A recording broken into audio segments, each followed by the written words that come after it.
تو اس نے امام احمد بن حنبل نے رو کے کہا کہ دیکھو کمال، تمہاری طلب اتنی سچی ہے، گھسیٹ کے مجھے تمہارے تک لا دیا گیا۔ اگر تمہاری طلب سچی نہ ہوتی تو اس سے زیادہ کیا ہو سکتا ہے، وقت کا امام گھسیٹ کے تمہارے گھر تک آ گیا وہ۔ تو حضور والا یہ معاملہ جتنا طلب سے جڑا ہوا ہے اور جتنا سچی طلب سے جڑا ہوا ہے، یقین کیجئے گا کسی چیز سے نہیں جڑا ہوا۔ اسی لیے دیکھا گیا ہے کہ نیچر جب بھی وہ سچی طلب دیکھتی ہے، اس کو کئی واقعات اور کئی ایسی روایات سے مزید کر لیتے ہیں تھوڑا سا واضح۔ ایک بڑا معروف واقعہ ہم کوٹ کرتے ہیں جلال الدین رومی کا، وقت کا وہ استاد جس کے درسگاہ پہ دواتوں کی تعداد 10,000 ہے۔ تاریخ بتاتی ہے دوات صرف دواتوں کی تعداد 10,000 ہے۔ 10,000 دواتوں والا استاد، یعنی اس کی درسگاہ ذرا اندازہ کیجیے، آج کی سپیریئر لیجیے، آج کی یونیورسٹی پنجاب لیجیے، 10,000 دواتیں ہیں وہاں پر، اور استاد اپنا درس جب دیتا ہے تو عالم یہ ہوتا ہے کہ پیچھے استاد کے ہاتھ کی لکھی کتابیں ہیں، جو دیوار پیچھے بنی ہوئی ہے وہ دیوار استاد کے ہاتھ کی لکھی کتابوں کی ہے۔ یقیناً محنت ہے سر، آپ ٹائپ کریں ڈیلیٹ ہو جائے تو کتنا دکھ ہوتا ہے، ہاتھ سے لکھیں کتابیں اور وہ کل کلاں کو غائب ہو جائیں تو کتنا دکھ ہوتا ہے۔ تو کہتے ہیں کہ ایک ایسا ہی مست مولا، ایک ایسا بندہ جس کو کوئی سمجھ نہیں تھی، فہم نہیں تھا، وہ چلتے چلتے وہاں آ گیا، آ کے اس نے کہا کہ یہ جو تم پڑھا رہے ہو اور یہ کتابیں سب کچھ کیا ہے، یہ کیا معاملہ ہے، یہ کیا میلہ لگایا ہوا ہے؟ اس نے کہا کہ یار چھوڑو، تمہیں کیا پتا یہ کیا ہے، یہ صرف و نحو کی فقہ کی سننا کی باتیں ہیں، تم اپنا حال دیکھو، حلیہ دیکھو، جاؤ یہاں سے کام کرو۔ وہ جلال میں آیا اور اس نے فوری طور پہ کتابوں کو پاس تالاب میں پھینک دیا، کافی کتابیں گر گئیں، اور کہتے ہیں روایت لکھنے والا کہتا ہے کہ ان کی سیاہی پانی میں گھلنے لگ پڑی۔ ابھی یہ تھا تو جلال الدین رومی رونے لگ پڑے، کہتے 3 بار سر پہ ہاتھ بھی مارا کہ میری زندگی کی کمائی ضائع کر دی تو نے۔ تو وہ کہتا ہے گھبرا نہ، ہاتھ پانی میں ڈالا، خشک کتاب جھاڑی، جھاڑ کے واپس کی، جھاڑی واپس کی، ساری کتابیں باہر نکال دی۔ اس نے کہا یہ کیا؟ اس نے کہا تو کر صرف و نحو کی باتیں، تیرا کام وہ ہے، یہ میرا کام تھا، یہ میں نے کیسے کر کے دکھایا، تیرا معاملہ نہیں، یہ کہا اور وہ چل پڑا۔ تاریخ بتاتی ہے کہ وقت کا وہ استاد جسے دنیا جلال الدین رومی کے نام سے جانتی ہے، وہ پیچھے پیچھے، اور وہ کتابیں نکالنے والا ملنگ بابا آگے آگے۔ تاریخ بتاتی ہے 3 سال گزر گئے جی، 3 سال کے بعد جا کے، پنجابی میں کہوں تو ہتھے چڑھا وہ استاد، وہ 3 سال بعد ملا تو جلال الدین رومی پاؤں پڑ گئے اور کہا جی مجھے معافی دے دیں، 3 سال لگ گئے آپ کو ڈھونڈتے ڈھونڈتے۔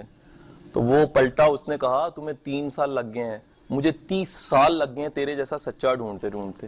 تو حضور والا، طلب اتنی طاقتور چیز ہے، طلب اتنی طاقتور چیز ہے، سچی طلب، سچی لگن، سچی تمنا، کہ یقین کیجئے گا وہ رستے خود بنا لیتی ہے۔ یہ فائنل ریمارکس ہے کہیں اینڈ کا، لیکن پہلے میں کوٹ کر دوں، سپورٹیو رہے گا۔ انسان کی سب سے بڑی انسان کی زندگی میں رہنما اس کی سچی طلب ہے۔ اگلا جملہ لیجئے گا، یہ سچی طلب اتنی طاقتور ہے، بعض اوقات جھوٹے پیر سے بھی فائدہ دے دیتی ہے۔ بڑے لوگ ایسے تاریخ میں دیکھے گئے کہ انہوں نے پینڈا جو طے کیا وہ جھوٹے بندے کے ساتھ طے کر لیا، لیکن خود سچے تھے۔ نیچر دیکھ رہی تھی، قدرت مہربان تھی، قدرت نے کہا کہ کوئی مسئلہ نہیں ہے، پرابلم کوئی نہیں ہے، بندے نے ریوارڈ تھوڑا دینا ہے، ریوارڈ تو بندوں کے پاس ہے ہی نہیں ہے۔ بینگ اے بلیور ہمارا بلیو ہے کہ ریوارڈ بندہ نہیں دے سکتا جی، آپ کی ایفرٹس کا ریوارڈ، آپ کے خلوص کا، آپ کی نیک نیتی اور آپ کی بے شمار محنتوں کا ریوارڈ بندہ نہیں، نیچر دے سکتی ہے۔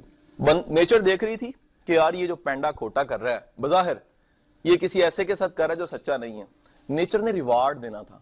نیچر نے اس خلوص کا، اس لگن کا ریوارڈ کسی نہ کسی شکل میں ایسا کمال ریٹرن کیا کہ اس نے کہا یار اگر ایسا کھوٹا سفر ہوتا تو اور کرتا میں، ریٹرن اتنا کمال آیا۔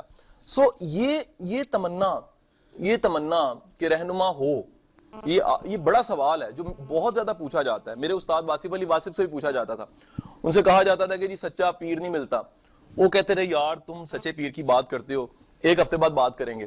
وہ ہفتے بعد اس سے دوبارہ پوچھا جانا، ہاں بھائی کیا سوال تھا؟ کہتا ہے سوال بھول گیا مجھے۔ وہ کہتا ہے جس سوال کو تم 1 ہفتہ نہیں رکھ سکے اس کا جواب کہاں سے ملے گا؟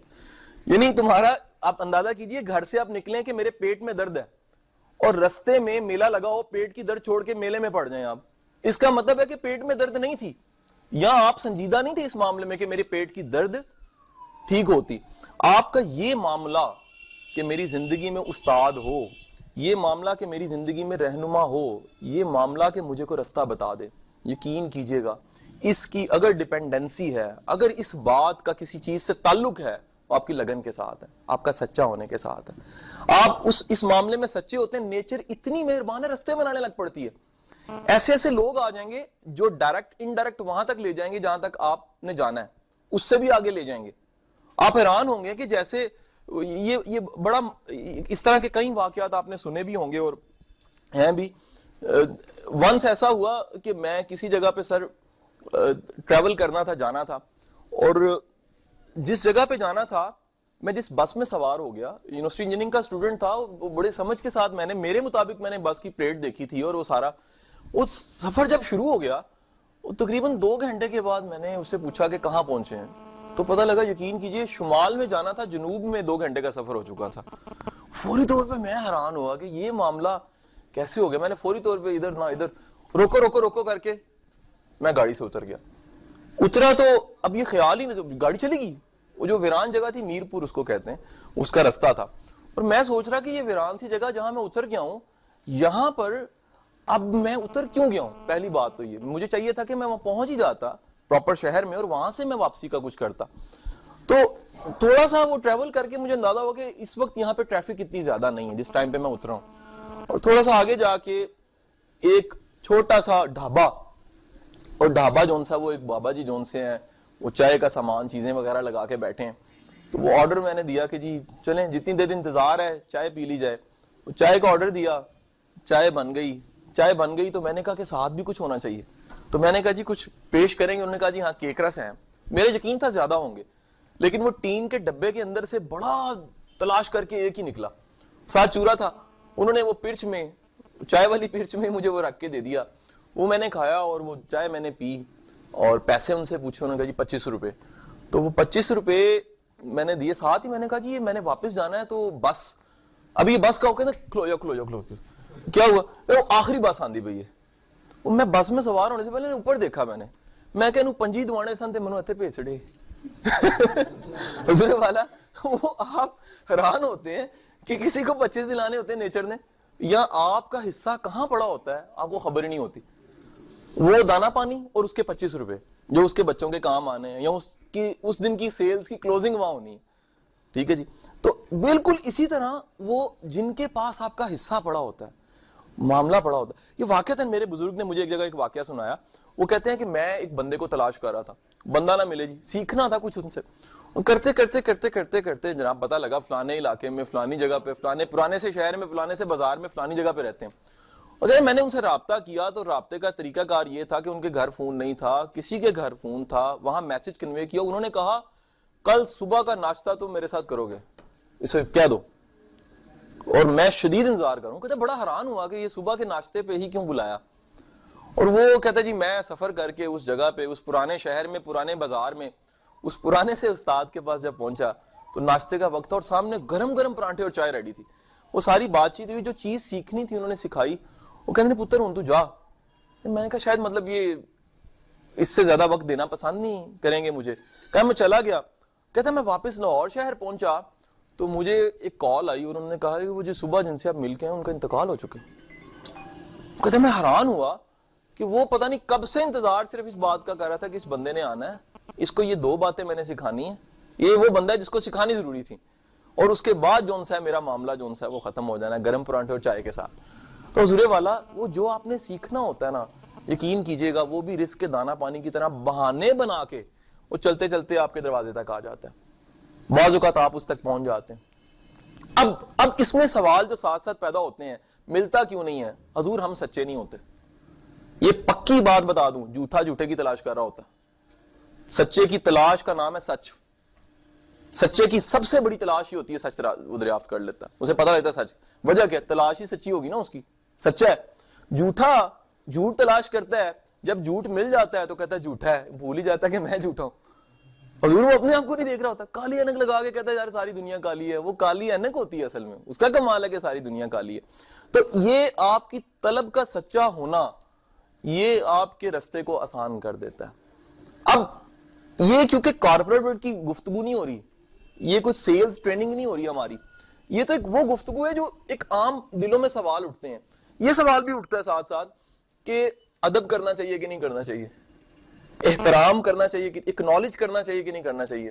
حضور اس کا بڑا خوبصورت جواب ہے, دنیا کے اندر آج تک کسی رانجھے نے کسی سے پوچھ کے ہیر سے عشق نہیں کیا. یہ محبت جون سی ہے, مطلب فرض کیجئے میری جو مسز ہیں, اللہ نے ان کو بیٹا دیا تو میں کچھ چھوڑو بیٹے کو پہلے ماں بننے کی ٹریننگ لے کے آؤ, نہیں, نیچر اسی وقت گفٹ کیا کرتی ہے, ماں کی ممتا اس کے اندر ڈال دیتی ہے. یہ میں نے بڑوں سے پوچھا ہے, یہ واقعی ایک کسی فیمیل سے ایکسپیرینس لیجیے گا, وہ کہتے ہیں جیسے ہی بچے کی آواز آؤں کی آئی ہے نا, ایسے لگا اوپر سے کچھ چیز اندر آ گئی, اور وہ کیا تھی؟ ممتا, اٹیچمنٹ کا احساس, اٹیچمنٹ کا احساس اندر آ جاتا ہے. حضور بالکل اسی طرح آپ کبھی بھی پوچھ کے ادب نہیں کر سکتے, آپ سیکھ کے ادب نہیں کر سکتے. یہ وہ ایک نیچرل انداز ہے آپ کا. ممکن نہیں ہے کہ آپ کسی سے سیکھو یا کسی میں کچھ ہو اور آپ کا ادب سے سر نہ جھکے, آپ کی نگاہیں نہ جھکیں, آپ احترام نہ کرو. اب پرابلم کیا آتی ہے, ہمیں تکلیف کیا چیز دیتی ہے؟ ہم لوگ لوگوں کی عقیدت کو دیکھتے ہیں اور لوگوں کی عقیدت کو دیکھتے ہوئے عقیدہ سمجھ جاتے ہیں. ریپیٹ کر دیتا ہوں, میں مثال دیتا ہوں, میں چھوٹی سی مثال دیتا ہوں. میرے پہ اعتراض ایک دفعہ اٹھا, میرے واقعی بڑے کمال استاد تھے, تو میں ان کو ملا, میں نے ان کا ہاتھ چوم لیا. تو مجھے کسی نے کہا سر تانوں شرم نہیں آتی؟ میں کہا میں نے بڑوں کو چوما ہوا یار, اگر استاد کا ہاتھ چوم لیا تو کیا برا کر دیا؟ میں کہا اس میں کون سا برا کی یار, مطلب زندگی میں پتہ نہیں انسان کیا کیا عجیب عجیب زندگی گزار دیتا ہے. تو خدا کے بندو, اگر یہاں تو میرا ان کے ساتھ اس سائن کا سب سے اس چیز کا وجہ تھی بہت بڑی, یار میں کیسے واپس کروں ان چیزوں کو جو میں نے ان سے سیکھنی ہے؟ وہ میرے کام میں اتنی آئی ہیں, ان سے میں نے فائدہ اتنا اٹھایا ہے. تو وہ احترام جو آپ کرتے ہو, یقین کیجئے گا یہ سیکھا ہوا نہیں ہوتا, یہ آپ کے دل کا رجحان ہوتا ہے, یہ آپ نہ چاہتے کر جاتے ہو. اب پرابلم کیا ہے, دیکھنے والا کیا سمجھتا ہے شاید یہ عقیدہ ہے, وہ عقیدہ نہیں ہوتا. یاد رکھیے گا, عقیدے کے فٹے سے عقیدت نہ ماپیے گا کبھی بھی. زندگی میں جب بھی ہم عقیدت کو ماپتے ہیں, عقیدت کو ماپتے کس طرح؟ عقیدے سے. تو وہ کیا ہوتا ہے جی؟ مثال لیجئے, میں چھوٹی سی مثال دیتا ہوں کہ کسی کے والد کی قبر ہے, وہ پھول ڈال رہا ہے, وہاں رو رہا ہے, والدہ کی قبر ہے, اور پاؤں والی سائڈ پہ اس نے ہاتھ لگائے ہوئے ہیں. آپ فوراً شرکن کر دیں عرب والا آ کے, آپ کہہ دیں جی کافر ہو گیا تم. وہ خدا کے بندے, اس کی ماں سے محبت ہے, وہ بیچارے سے ماں اس سے چلی گئی, وہ ٹھنڈی مٹی کی قبر کو ماں سمجھ رہا ہے. ماں تو نہیں ہے وہ, لیکن اس کی وہ ساری یادیں وہ کیسے ڈینائی کر دے, وہ محبت کیسے چھوڑ دے؟ اس کی محبت کا اظہار یہ ہے کہ وہ 200 روپے کے پھول اور چند آنسو اور قبر کو وہ لمٹ کے تھوڑی دیر کے لیے بیٹھا ہوا ہے, وہ یادیں تازہ کر رہا ہے. اس میں کون سا عقیدہ آ گیا؟ یہ تو محبت کا اظہار تھا اس کا, جو اس کے بس میں نہیں تھا, اس کے کنٹرول میں نہیں تھا. تو حضور والا, جب ہم عقیدے کو لے کر عقیدت ماپتے ہیں تو کنفیوز ہو جاتے ہیں. ایک سیکنڈ یاد رکھیے گا, ہمیں دوسروں کو عقیدے کو ماپنے کی ضرورت بھی نہیں ہوتی. یہ سوال ہم پہ لگنا چاہیے کہ ہمارا عقیدہ کیا ہے, ہماری خدا سے اٹیچمنٹ کیا ہے. میرے اور خدا کے بیچ آنے والی چیز میرا ایشو ہے, میرے اور میرے اللہ کے درمیان میں آنے والی چیز میرا ایشو ہے, کسی کا ایشو نہیں ہے. اسی طرح اگر کسی کے رستے میں کوئی چیز آ رہی ہے تو آپ کا ایشو نہیں ہے. So keep in your mind, یہ جو محبت, احترام یا اکنالجمنٹ ہے استاد کی, مرشد کی یا رہبر کی, سر یہ نیچرل ہے, یہ ہو تو ہوتی ہے, یہ سیکھنی ویکھنی نہیں پڑتی. اس پہ اعتراض اس کا ہو سکتا ہے جس کی نہیں ہے, کیونکہ ہے نہیں نا, جس کی ہے وہ اس پہ اعتراض نہیں کرے گا. تیسرا حصہ آ جاتا ہے اسی چیز میں, تیسرا حصہ یہ آ جاتا ہے کہ عمومی طور پہ یہ ہمارے ٹریننگ میں, پبلک سپیکنگ میں جو سب سے زیادہ چیز نا ہمیں تنگ کرتی ہے, دل کرتا ہے کہ ہم ایک دم سے بولنے دنیا چینج ہو جائے, ساری دنیا فین بنی ہو, جہاں جائیں کلیپنگ ہو, پھول بھی پھینکے جائیں, توپوں کی سلامی ہو, ٹھا ٹھا 2 ٹوپیں آئیں, اس کے بعد بندہ کہیں انٹر ہو. حضور والا یہ سب چیزیں بجائیں, ایک جملہ لیجئے گا, بڑا خوبصورت جملہ میرے استاد کا. استاد کہتے ہیں بغیر تعلق کے تبلیغ بالکل ایسے ہی ہے جیسے غیر زبان میں تقریر. آپ کا تعلق نہیں ہے نا, اس کو پریچ نہیں آپ کر سکتے. یہ وہ پرابلم ہے جو تبلیغی جماعت غلطی کر جاتی ہے, بغیر ریلیشن کے. جب بغیر ریلیشن کے آپ تبلیغ کرتے ہیں نا, تو پھر آپ اس کو کلمے میں شامل کرتے ہیں, روٹی میں شامل نہیں کرتے. پھر آپ اس کے ساتھ آپ کی ہمدردی, آپ کا خلوص جون سا وہ زبان کی حد تک ہوتا ہے, کہ میرے بھائی دنیا میں ایک مقصد کے لیے آئے ہیں. وہ مقصد کے لیے تو آئے ہیں لیکن صرف زبان کی حد تک ہی ہے, ریچولز کی حد تک ہی ہے. پریکٹیکلی تمہارا میرا تعلق کیا ہے؟ حضور تبلیغ تعلق سے ہوتی ہے, ریلیشن سے ہوتی ہے. اور مزے کی بات بتاؤں, وہ ریلیشن ابتدا میں نفرت کا ہی ہو سکتا ہے, اسے ٹرن ہونا ہوتا ہے. سوچئے کہ روز اگر کوڑا پھینکا جائے اور آگے ہستی بھی کائنات کی سب سے معتبر ہستی انسانوں میں ہو, کوڑا پھینکنا اظہار ہے نا نفرت کا, یہ محبت کا اظہار تو نہیں ہے. وہ اور بڑھتی جا رہی ہوگی. انسان جب کام شروع کر دیتا ملٹی پلائی ہوتی ہے وہ چیز, کہ یار اگر روک ٹوک نہیں ہے اور اس طرح تضییق یا تذلیل ہو رہی ہے تو اور کروں گا. اور کرتے کرتے کرتے کرتے کرتے وہ اس لیول پہ آ چکی ہے کہ وہاں یقینی بات ہے, امید ہے کسی دن اگر رسپانس آیا تو برا ہی آئے گا. لیکن اس دنیا میں اس سے بد فعلی کوئی نہیں ہوئے گی کہ رسول سامنے ہو اور بڑھیا کوڑا پھینک رہی ہو, اور اس سے معیاری رسپانس آگے سے نہیں آ سکتا کہ رسول پاک جا کے پوچھیں کہ آج خیر ہے آپ نے کوڑا نہیں پھینکا. حضور یہ چیز, یہ وہ ریلیشن ہے جو اس بڑھیا کے منہ سے لا الہ الا اللہ محمد رسول اللہ کہلوا دیتا ہے. یہ اتنا طاقتور یہ ریلیشن ہے خلوص کا, محبت کا, ویل وشر ہونے کا, کہ وہ بڑھیا کے منہ سے نکلوا دیتا ہے کہ یار یہ محمد رسول اللہ تو میں, لا الہ تو میں نے نہیں دیکھا, خدا کو تو میں نے نہیں دیکھا, لیکن محمد رسول اللہ جھوٹا نہیں ہو سکتا. یہ نہیں ہو سکتا کہ اتنی بڑی ذات اتنا خوبصورت معاملہ میرے ساتھ کر رہی ہے, میں اس معاملے کے لائق نہیں ہوں. تو یہ نہیں ہو سکتا کہ یہ جو کہہ رہی ہو, جس چیز کی پریچنگ کر رہی ہو وہ. حضور سن لیجئے گا, ہمیں سب سے پہلے بات نہیں منوانی ہوتی, ہمیں اپنا آپ منوانا ہوتا ہے. اگر ہم سچے نہیں ہیں, ہمارا معاملہ ٹھیک نہیں ہے, ہمارا کریکٹر میں ابھی تک 100 ایسے سخم ہیں اور 100 ایسی ویکنیسز ہیں جن کے ساتھ ہم ابھی جنگ نہیں لڑ سکے, تو پھر ہم اگر تبدیلی کی جنگ لڑیں گے وہ ہار جائیں گے. تبدیلی کی جنگ ہم نہیں لڑ سکتے. سب سے پہلی چیز یہ ہوتی ہے کہ صادق اور امین, وہ بے شک چھوٹے سرکٹ میں ہی ہو, اس کی بات سنی جاتی ہے. آپ معاملے میں ٹھیک نہیں ہیں, تنگ دل انسان تبلیغ نہیں کر سکتا جی. تنگ دل انسان استاد اچھا نہیں ہو سکتا. میں استاد ہونے کی گنجائش چھوڑ رہا ہوں, لیکن اچھا استاد نہیں ہو سکتا. استاد کا اگر کوئی دوسرا نام دنیا میں رکھا جاتا نا, خدا کی قسم سخی سے خوبصورت ورڈ ہی کوئی نہیں ہے. استاد سخی ہوتا ہے علم کے معاملے میں, اس کو کوئی پرواہ نہیں ہوتی. وہ کہہ لو کہ وہ خوش ہوتا ہے کہ یار یہ میرے سے سیکھا ہوا یا میرے سے سکھایا ہوا یا میرا شاگرد یہ کل کو آگے جائے گا. حضور ہماری کوئی وراثت شاید آگے نہ جائے, لیکن ہمارا علم واحد چیز ہے, ہماری سکھائی ہوئی چیز ہماری قبر کے بعد, ہمارے مرنے کے بعد, ہمارے بعد کے معاملات میں بھی ساتھ چل رہی ہوتی ہے کہ نہیں. مجھے وہ پہلوان نا, پرانے پہلوان بڑے شاندار ان کا وہ جملہ لگتا تھا. وہ ایک پہلوان مرنے لگا, ایک جارا ٹائپ بھی کو تھا. ان کے ساتھ سر ایک بڑا ایشو ہوتا تھا, ان کی اپنی اولاد اکثر نہیں ہوتی تھی. یہ کیونکہ وہ ایسی ٹریٹمنٹس میڈیسنز لیتے تھے اور ایکسرسائز اتنی ہوتی تھی اور شادیاں نہیں کرتے تھے. تو کسی نے ان میں سے کسی کو مرنے سے پہلے تانا دیا, وہ تو بے اولادہ ہی مر گیا. وہ کہندا ہے نہیں, اور میں بے اولادہ مر سکیا, میں نہیں مر سکتا. انہوں نے کہا کیوں؟ انہوں نے کہا تو دینا, تیری اولاد کوئی نہیں ہے نا, جدی اولاد نہ ہوئے تو بے اولادہ آکھیدا. کہندا جڑا 100 نو سکھا کے گیا ہے وہ بے اولادہ تھوڑا ہوندا ہے. کہندا میں 100 نو سکھا کے جا رہے ہیں, اور جڑا 100 نو سکھا کے جاندا ہے او دی ہے 100 ہی اولاد ہوندی ہے.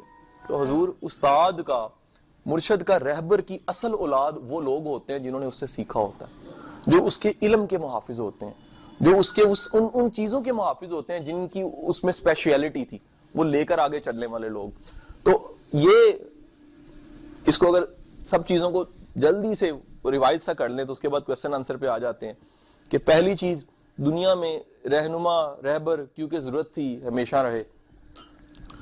اگر نبوت کا سلسلہ بند ہوا, ٹیچر ہر دور میں, ہر وقت میں, ہر جگہ پہ رہے. اور ٹیچرز میں ملتا کیوں نہیں ہے سچا, ہمیں جواب ملا کہ جتنی طلب سچی ہے اتنا یہ رستہ آسان ہو جاتا ہے. اگر طلب سچی ہے تو وہ رستے بننے لگ پڑتے ہیں اور وہ لوگ آ جاتے ہیں. نیچر شاید ضائع کرے کچھ بھی, لیکن انسان کی محنت ضائع نہیں کرتی, وہ اس کو سنبھال لیتی ہے, اس کو ریٹرن کرتی ہے. پھر یہ بات آئی کہ ادب کرنا چاہیے کہ نہیں کرنا چاہیے. حضور اگر سیکھ کے کرنا ہے, پوچھ کے کرنا ہے تو کبھی نہیں کرنا چاہیے. اگر یہ ہونے لگ پڑے تو یہ پھر نیچرل ہے, یہ نیچرل ہے. پھر اسی میں ایک پوائنٹ آ گیا, کبھی عقیدے کے ذریعے عقیدت کو چیک نہ کریں. عقیدہ عقیدہ ہے, عقیدت جو سی ہے وہ اظہار ہے محبت کا, تعلق کا, اکنالجمنٹ کا. خوشی محسوس کروں گا. کوئی سوال؟ بہت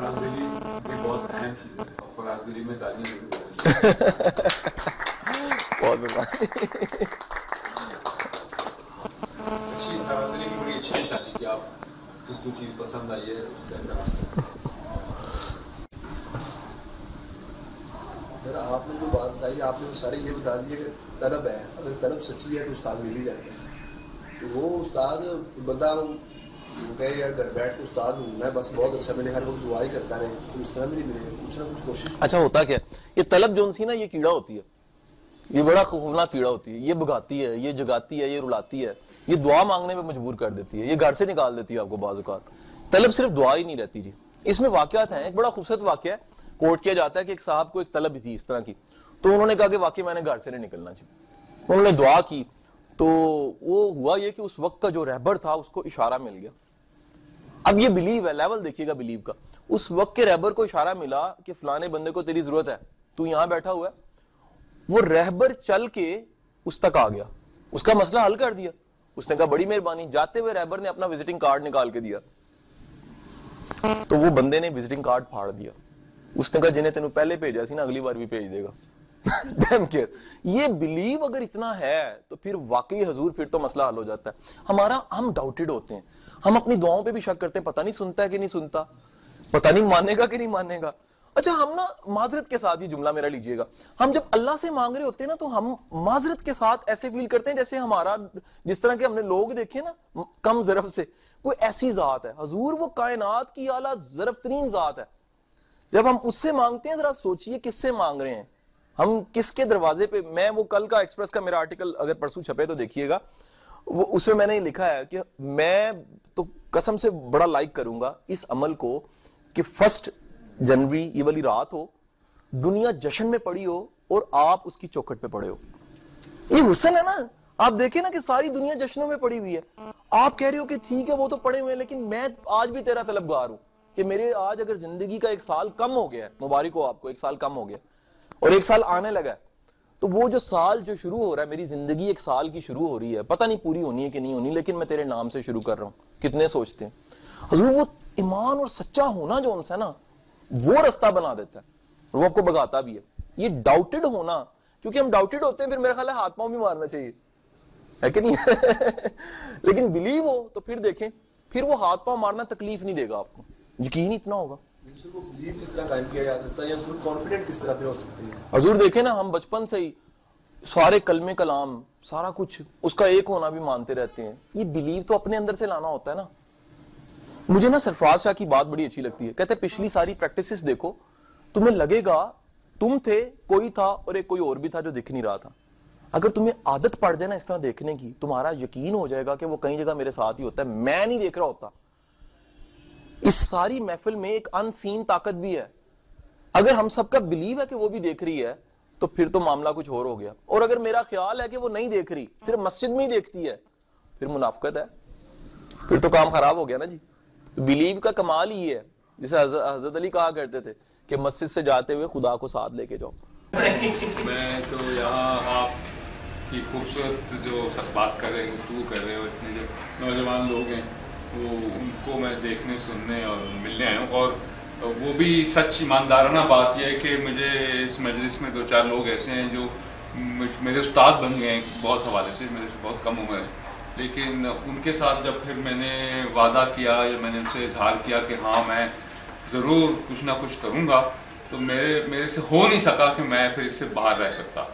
حالانکہ میری کچھ مجبوریاں تھیں تو بات چیت گفتگو ہوتی رہی, لیکن وہ جب مجھے انہوں نے کہا کہ اچھا پھر آپ کی مرضی ہے, تو جب میری مرضی پہ ڈال دیا تو پھر میں جو تھا میں نے اپنی مرضی کی, سارا کچھ چھوڑ دیا, یہ آ گیا.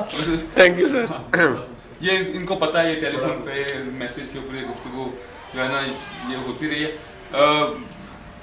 میں قاسم ماشاء اللہ بہت اچھی بات چیت کر رہے ہیں, وہ اس میں گنجائش نہیں ہے کہ, اور نہ ہی وقت ہے اور نہ ہی مناسبت بنتی ہے کہ یہ کوئی اور بات کرے. آپ کی بات